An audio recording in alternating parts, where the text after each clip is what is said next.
मायर शेर लिखते एक बार जोड़े बोलो सुभान अल्लाह कि हम आशिक सरकार पे जो रंग चढ़ा है ये रंग रजा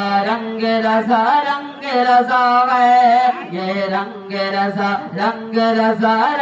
रजा है जिस रंग से हर रंग वहाँ भी गौरा है ये रंग रजा है ये रंग रजा है शायर बोलते थे पटवाला अरे सुनने का वहाँ भी से कोई मेल नहीं है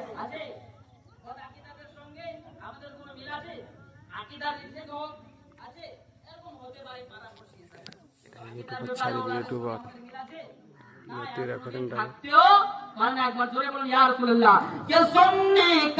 सुनने का वहाँ भी से कोई मेल नहीं है मसलक ये रजा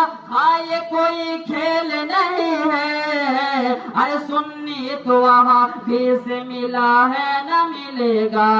ये रंग रजा है जोरे बोलो सुभान अल्लाह हमारे इमाम अहमद रजा खान যখন বিরাদার দ্বিতীয় হজ করতে গেলেন মক্কা শরীফে এবার হজ করার সময় বিরাদার সেই মক্কার বাসিন্দাগুলো সেই মক্কার বড় বড় ইমামগুলো বলতে লাগলো নবী গায়েব জানে না নবী আমাদের মতো মানুষ নবী আমাদের বড় ভাই তখন ইমাম আহমদ রাজা খান মক্কা শরীফে বিরাদার ফতোয়া লাগিয়ে দিলেন সেই ফতোয়া লাগিয়ে কি বলতেছেন ইমাম আহমদ রাজা বলতেছেন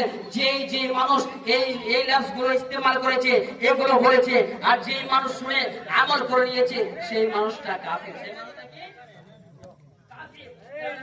ইসলামিয়া এবার হযরত ইমাম আহমদ রাজা কি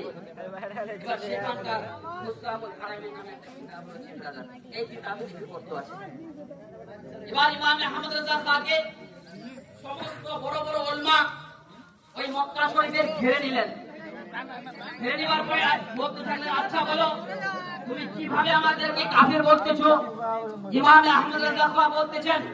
শোনো আমি এমনি বলিনি তোমাদের কিতাবে আশরাফ আলী থানভী যারা কাসিম জানো অনেক